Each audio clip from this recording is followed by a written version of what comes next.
Now, Mark Halperin, guy who's been doing this for a long time, which is why we like to go check and see what he says this. As I said, there's also concern on the Republican side. I know there's a range of people I talk to on a regular basis and ask them, how do you think things are going? And whether they're super MAGA or simply for Trump because they're not for Harris, Super MAGA, baby. More Heck yeah. concern in the last week. And of course, that's driven by some of the public data, but it's also driven by a belief that the Trump's performance is so inconsistent. There's so many things he does that are antithetical to trying to win, either because they're unfocused or they're also off message, that they believe he may be blowing it. That the mirror image of those believe the vice president may be blowing the election, believe Trump may be blowing the election. But there's a difference, a qualitative difference. The Republicans believe if Trump can just string together a good final several weeks, he can win. The belief on the Democratic side, for those who are skeptical of the vice president on the Democratic side, they believe that she's not capable of doing what needs to be done. And they're very concerned that over time, there's going to be a failure to do what needs to happen. Yeah, she's not a capable person. That's the thing, right? You can fake it for so long, but then people are actually going to have to see you and the facade's going to start to crumble. And I think that's exactly right. And I think I saw Boopsy said you respect Mark Halperin. Yeah, I think he's a fair guy. He's got a good take on it. And I like going to, you might call him, and just with all the love and respect in the world, you might call them the gray hairs, the guys who've been around for a long time, guys and gals who've been around, been doing this for ages, call them the gray hairs. And I think I got that term from AA. The guys who really been in the room for a long time, have a ton of sobriety, the gray hairs, we look up to them and they're the sponsors, the guidance of the group. So I think he's been around. He's written many books on it. So I think I agree with you. He's got some good takes, pretty fair and well plugged in. That's the other thing about it, is when you've been doing it for so long, you're plugged in, you have a good pulse on things.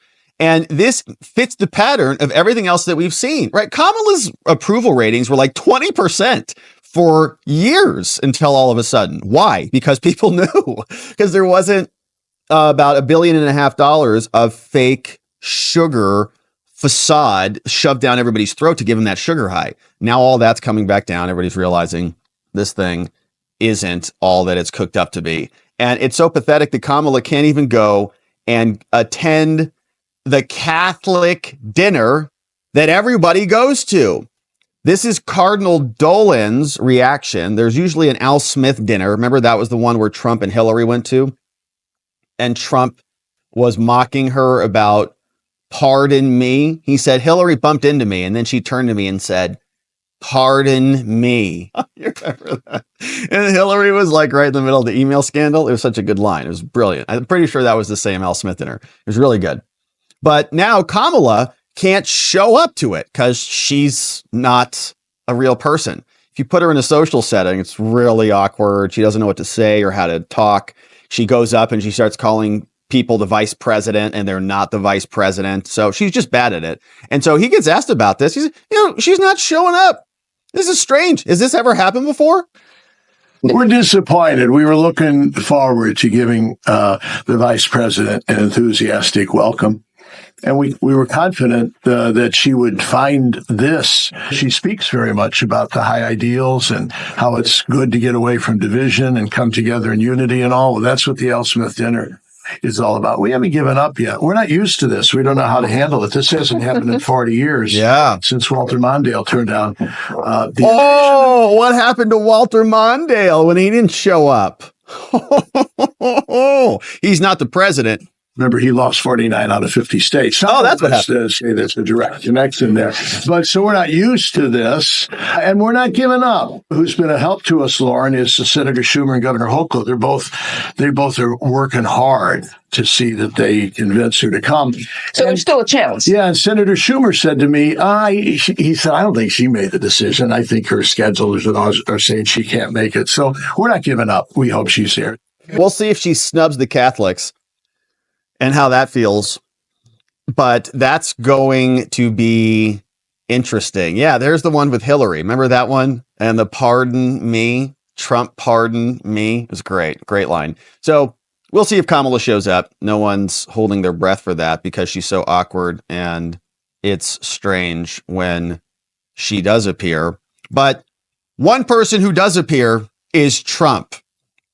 President Trump was out on the campaign trail and he was delivering some burners. He was saying that Kamala is going to literally wreck the country, right? It takes years to build a country up, and it just takes a short time to destroy it. Much easier to destroy a nation than it is to build a nation. And Kamala has caused a reckoning at the border. Here was Trump out there on the campaign trail. But it takes centuries to build the unique character of each state. And we are going to, and when you do that, so the number one rated country is Norway. The number two is like Denmark, and on it goes. Spend much less money than we do, and they have the finest education. And New York City, a few years ago with de Blasio, who is one of the worst mayors in history, by the way, he said, we're going to go with the Norwegian system. That didn't work out too well. Okay. When they start throwing the teachers out the window, that wasn't working out. They don't do that in Norway. Historically, they haven't thrown too many teachers out the window in Norway, but we're going to make it good. And what's going to happen is out of the 50 states, you're going to have 35 different ones. Iowa will do good. A lot of the states will do very good. I can think of probably 30, 35 will be good, and 5 will be okay. 10 will be okay. You'll have 4 or 5 that will be terrible, but that's okay. We have to control it. But you'll have Idaho. Idaho will do a great job. They no debt, no this. They run a great state. A lot of places will have will have education that can compete with Norway and Denmark and this. But we'll have certain places. And it's the same places like Gavin Newsom, who is a terrible governor. You'll probably have a problem in California. But what you do is you give it to the local communities, and they'll have a great educational system. You don't want to give it to somebody like Kamala because she destroyed San Francisco and then destroyed the whole state. But reckless migration policy can change it very quickly, and it can destroy everything in its way, just like we've seen in London and Paris and Minneapolis. Look at what's happened in London. Look what's happening in Paris. If Kamala Harris wins this election, she will flood Pennsylvania cities and towns with illegal migrants from all over the world. And Pennsylvania will never be the same. You will never be the same.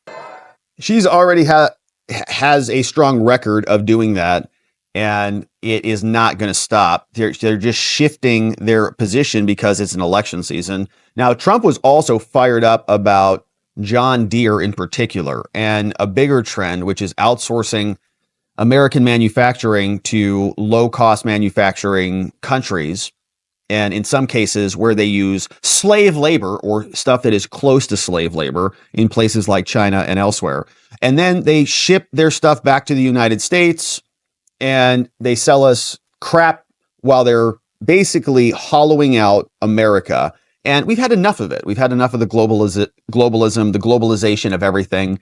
There's no reason for it. We have a nice continent right here. We have tons of resources right here. We have a group of people that we should be working to support who are citizens of this country, not outsourcing and stripping America down to the bone. And Trump's tired of it. And he was fired up here. This is what it sounded like. Great clip. I just noticed behind me John Deere tractors. I know a lot about John Deere. I love the company. But as they've announced a few days ago that they're going to move a lot of their manufacturing business to Mexico, I'm just notifying John Deere right now. If you do that, we're putting a 200% tariff on everything that you want to sell into the United States. Ooh. So that if I win, John Deere is going to be paying a 200%. They haven't started it yet. Maybe they haven't even made the final decision yet, but I think they have. John Deere is going to, and anybody else that does this, because it's hurting our farmers, it's hurting our manufacturing.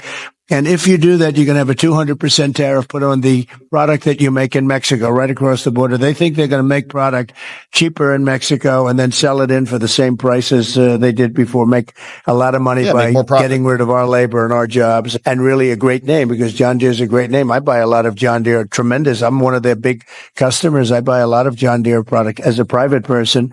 But if they're going to do that, we're going to put a 200% tariff on everything that they want to send back into the United States, which means one of two things. Our country's going to make a lot of money, or they're not going to build, they're not going to open, or they're going to sell it to another country. They're entitled to do that. If they want to build in the country, in the United States, there's no tariff. You can go ahead and you can build in any one of the 50 states. You can go ahead. But if they don't want to do that, we're going to put a 200% tariff on John Deere. And you know what's going to happen? They're going to announce very shortly, if they think I'm going to win, or if I do win, they're going to announce that they're not going to build in Mexico. They're going to have to pay a tremendous tariff, which means two things. They're not going to build the plant. If it's not too late, they're not going to build the plant. This country is going to make a lot of money. Or they're going to build the plant, but they're going to build it in the United States somewhere, and ideally a place like Michigan or South Carolina, where we have a lot of auto business. But we're not going to let that happen. But John Deere has got to understand that if they build in Mexico, they start closing plants. In this case, it was in Iowa. They're going to close a big plant and a couple of them, and that's just the beginning. The problem is that's just the beginning. Then all of a sudden you'll hear, in a year from now, they're going to do another one. All of a sudden, they're not going to be in the country anymore. They're going to have to pay a very big price to be able to sell that product. Yeah, we're tired of building other countries, building their factories, their facilities, employing their people, and then having them just sell their stuff back to the United States. And the corporations all just get rich because they have basically slave labor, and then they exploit the American people. You see it in every industry. You see it in pharmaceuticals. They just come here and grift off us. And our stupid politicians allow them to do that.